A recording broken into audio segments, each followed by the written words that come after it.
और गांव में एक बहुत ही लालची व्यक्ति बाबूलाल रहा करता है। वो बहुत ही ज्यादा लालची था। उसे बस किसी भी तरह धन चाहिए था।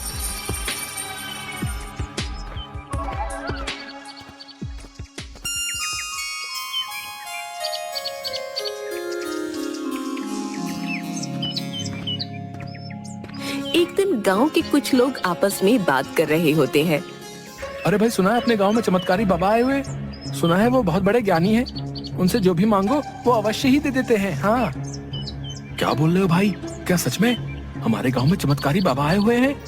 अगर ऐसा है तो मैं अवश्य ही उनके पास जाऊंगा। हाँ हाँ हाँ भाई, सुना तो ऐसा ही है। चलो कल सुबह चलकर देखेंगे। मुझे तो काफी कुछ मांगना है चमत्कारी बाबा से। हाँ, उन दोनों की ये बातें बाबूलाल सुन रहा होता है। क्या सच में चमत्कारी बाबा हमारे गांव में आए हैं? अगर ऐसा है तो मैं जरूर जाऊंगा, और वो भी इन लोगों से पहले। मेरी तो वैसे भी बहुत सारी इच्छाएं हैं। हाँ,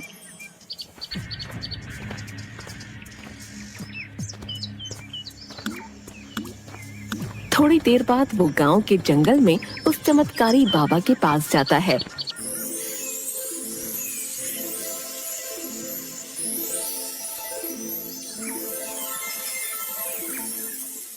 वो चमत्कारी बाबा एक पेड़ के नीचे बैठे ओम का उच्चारण कर रहे थे। ओम ओम ओम ओम। तभी बाबूलाल उनके पास जाता है। प्रणाम बाबा, मैं इस गांव का निवासी हूँ। मैंने बहुत सुना है आपके बारे में। मैं भी आपसे कुछ मांगने आया हूँ। मुझे यकीन है कि आप अपनी शक्ति से मेरी इच्छा अवश्य पूरे करेंगे। हाँ हाँ हाँ, क्यों नहीं बेटा। हमने 100 वर्षों के तप के बाद जो शक्तियाँ पाई हैं, हम उनकी सहायता से तुम्हारी सहायता अवश्य करेंगे। बताओ, तुम्हें क्या चाहिए? बाबा, मैं तो बस आपकी सेवा भाव से आया हूँ। लगता है ये पैतरा काम करेगा। हाँ, आप मेरे घर चलें, मैं आपकी आओ भगत करना चाहता हूँ। इसके अलावा मेरे मन में कोई लालसा नहीं है। आशा करता हूँ आप मना नहीं करेंगे। आज के इस वक्त में तुम्हारे जैसा इंसान जो बिना किसी लोभ के मुझे आमंत्रित कर रहा हो, मैं अवश्य चलूंगा वत्स। जिसके बाद चमत्कारी बाबा बाबूलाल के साथ उसके घर जाते हैं।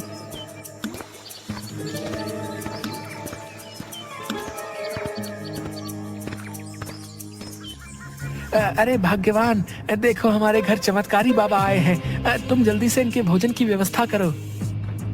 क्या सच में? मैंने बाबा के बारे में गांव वालों से बहुत सुना है। हाँ, आप सभी की इच्छा पूरी करते हैं बाबा। हम तो धन्य हो गए जी। मैं अभी बाबा के लिए भोजन लेकर आती हूँ। हाँ। जिसके बाद चमत्कारी बाबा के सामने भोजन की थालियां सज जाती हैं और बाबा पेट भरकर भोजन करते हैं। अरे वाह वाह बेटा, ये इतना स्वादिष्ट भोजन खाकर तो मेरी आत्मा ही संतुष्ट हो गई। वाह, मैं बहुत खुश हुआ। बोल बच्चा। अरे बाबा, जल्दी से कुछ मांगने को कहो ना। मेरी सांसें सूख रही हैं।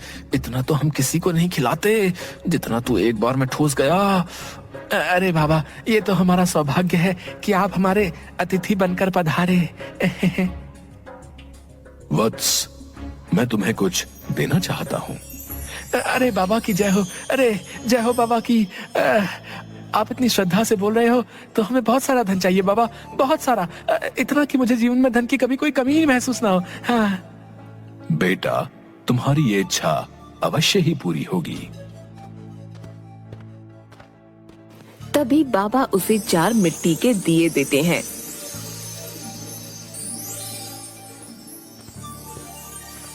बेटा, ये 4 मिट्टी के दिए हैं जो तुम्हें धन की ओर ले जाएंगे।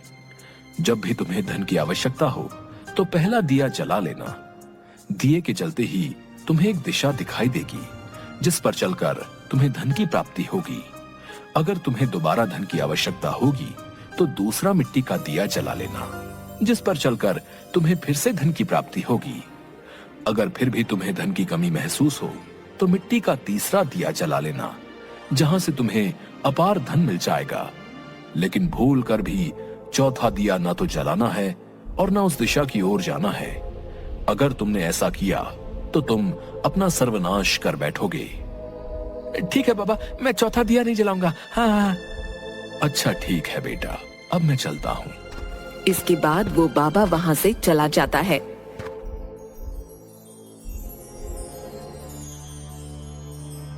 देखो भाग्यवान, अब मैं धन की तलाश में जा रहा हूँ और खूब सारा धन लेकर ही लौटूंगा। हाँ, फिर देखना हम इस गांव में सबसे अमीर हो जाएंगे। इतना धन होगा कि जीवन भर आराम से जीवन बिताएंगे। हाँ। नहीं नहीं, मुझे कुछ ठीक नहीं लग रहा जी, आप मत जाइए। हमारे पास जितना है उतना ही काफी है जी। आखिर इतने धन का आप क्या करेंगे? अरे भाग्यवान, तुम मूर्ख हो मूर्ख है। आखिर धन से बढ़कर भी कोई और वस्तु है क्या इस संसार में? अरे तुम चुप करो, हैं? मैं जा रहा हूँ और अब तो धनवान होकर ही वापस लौटूंगा।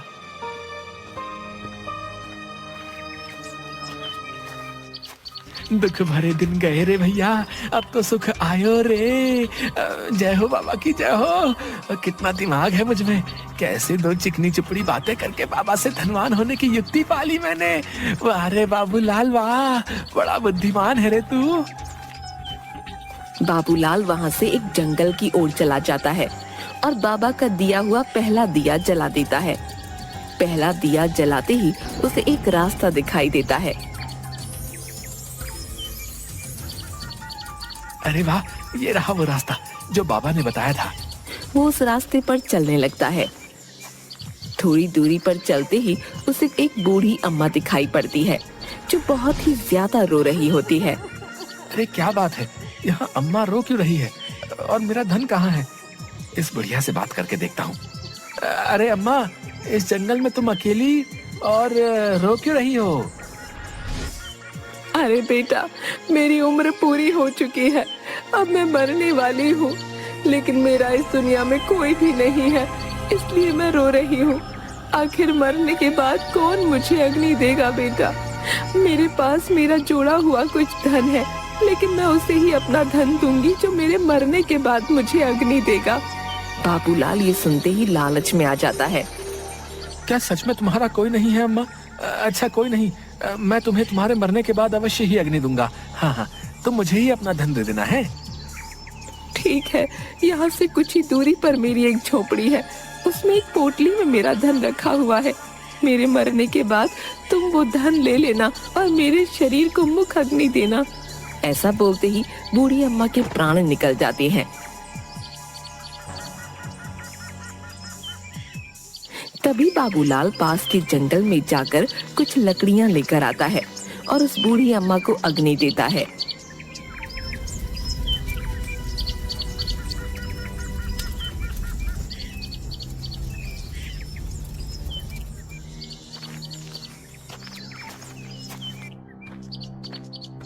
जिसके बाद वो उसकी झोपड़ी में जाता है और उसे वो धन से भरी पोटली मिलती है। उसे देखते ही बाबूलाल खुश हो जाता है।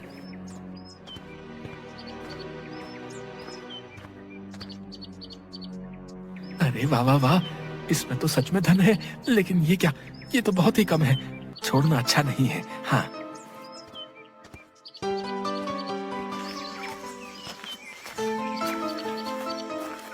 जिसके बाद वो वहाँ से थोड़ा आगे बढ़ता है। इतने कम धन से मेरा क्या होगा? अरे हाँ, मुझे दूसरा दिया जलाना चाहिए। और अब बाबूलाल दूसरा दिया जलाता है। दूसरे दिए के जलते ही उसे फिर से रास्ता दिखता है। बाबूलाल उस रास्ते की ओर चलने लगता है। आगे बढ़ते ही उसे एक जगह दिखती है जो बहुत ही सुंदर होती है। वहाँ पर बहुत सी रोशनी होती है। जमीन के एक टुकड़े के ऊपर बहुत सारी तितलियां उड़ती दिखाई देती हैं। अरे लगता है ये तितलियां मुझे संदेश दे रही हैं। इस जमीन के नीचे ही धन है। हाँ, तभी वो जमीन खोदने लगता है और जमीन के अंदर से अचानक से रोशनी निकलती है। वो देखता है कि एक बहुत ही सुंदर चमकता हुआ हार वहाँ है। ये देखकर तो बाबूलाल की आंखें चार हो जाती हैं। अरे वाह वाह वाह, इतना सुंदर सोने का हार, हाय हाय, ये तो सच में बहुत सुंदर है। वाह वाह वाह वाह, इसे मैं अपनी पत्नी को दूंगा। हाँ, गांव में इतना सुंदर हार तो किसी की भी पत्नी के पास नहीं होगा। अरे वाह वाह वाह, लेकिन भला इस एक हार से मेरा क्या होगा? नहीं नहीं नहीं नहीं नहीं, मुझे तो अपार धन चाहिए। हाँ, बाबूलाल फिर से आगे बढ़ता है और तीसरा दिया जलाता है। तीसरा दिया जलते ही उसे फिर से रास्ता दिखता है और वो उस रास्ते पर चलने लगता है। तभी वो देखता है कि चारों तरफ कुछ भी नहीं है सिवाय एक विशाल पेड़ के। उस पेड़ के पास जाता है। अरे न जाने कहाँ होगा अपार धन, मुझे तो कुछ दिखाई नहीं दे रहा है और अब तो मैं थक भी गया हूँ। जिसके बाद वो उस विशाल पेड़ के नीचे बैठ जाता है। थोड़ी देर बाद उसके ऊपर एक पत्ता गिरता है। जैसे ही वो ऊपर देखता है उसे एक घड़ा जो बहुत चमक रहा होता है पेड़ की टहनी पर लटका दिखाई देता है।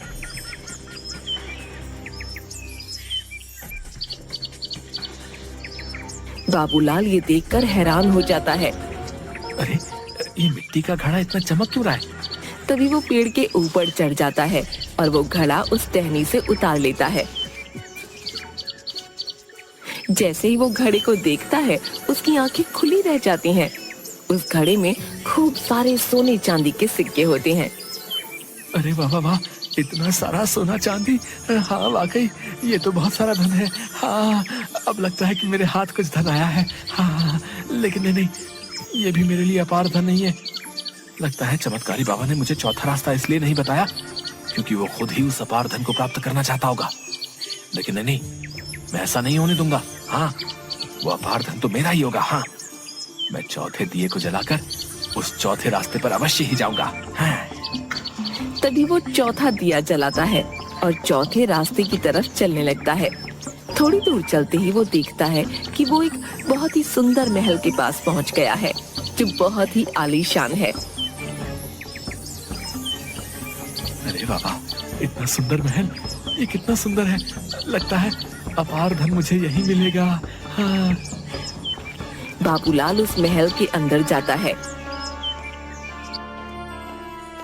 वो देखता है कि एक बहुत ही बूढ़ा व्यक्ति चक्की चला रहा होता है और उसके आसपास अपार धन पड़ा है। इतना धन देखकर वो खुश हो जाता है।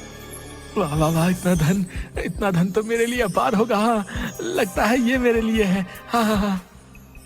आओ आओ बेटा, मैं जानता हूँ तुम यहाँ इस अपार धन की तलाश में आए हो। ये सारा धन तुम्हारा ही है, लेकिन तुम्हें और धन भी मिल सकता है। क्या तुम और धन चाहते हो? क्या कहा? और धन है क्या? सच में मुझे इससे भी अधिक धन मिल सकता है भला? मुझे तो बहुत सारा अपार धन चाहिए। हाँ हाँ, मैं इस संसार में सबसे अधिक धनी होना चाहता हूँ। हाँ हाँ। अच्छा तो ठीक है, अगर तुम और भी ज्यादा धन पाना चाहते हो तो उसमें तुम्हारी मदद ये चक्की ही करेगी। हाँ, ये जादुई धन तुम्हारे पास आता जाएगा। ये सुनकर बाबूलाल खुश हो जाता है और चक्की जो वो बूढ़ा आदमी चला रहा होता है उसे चलाने लगता है। ऐसे देखते ही देखते वहाँ अपार धन का ढेर लग जाता है और बाबूलाल चक्की चलाते चलाते थक जाता है। थोड़ी देर बाद अब बस, अब और नहीं, अब और ये चक्की नहीं चला सकता मैं। मुझे इतना ही धन पर्याप्त है। लेकिन जैसे ही वो चक्की को छोड़ना चाहता है चक्की उसे नहीं छोड़ने देती। वो चाहकर भी अपने हाथों को चक्की से हटा नहीं पा रहा था। अरे ये क्या हो रहा है मेरे साथ? आखिर मेरे हाथ क्यों इस जादुई चक्की को नहीं छोड़ पा रहे? बेटा, ये सब तुम्हारे ही अपार धन के लालच की देन है। मैंने भी तुम्हारी ही तरह उस चमत्कारी बाबा का चौथा दिया जलाया था और यहाँ और अधिक धन के लालच में आ गया था। बाबा के मना करने के बाद भी जो यहाँ आता है वो यहाँ से नहीं जा पाता है। वो सदैव के लिए इसी अपार धन के बीच रह जाता है। बाबूलाल ये सुनकर हैरान हो जाता है। ये आप क्या बोल रहे हैं? ये क्या बोल रहे हैं आप? नहीं नहीं नहीं नहीं, ऐसा नहीं हो सकता। ये सच है बेटा। अब तुम यहाँ से तभी जा सकते हो जब कोई तुम्हारी तरह ही लालची इंसान अपार धन पाने के लालच में यहाँ इस महल में आ जाए। और अगर कोई नहीं आया तो तुम्हें यहीं इस चक्की को चलाते रहना होगा। ये सुनकर बाबूलाल जोर जोर से रोने लगता है। हाय हाय, ये मैंने क्या कर दिया? अपार धन पाने की चाह में अपना सर्वनाश कर बैठा। मुझे अधिक लालच नहीं करना चाहिए था। हाय हाय हाय।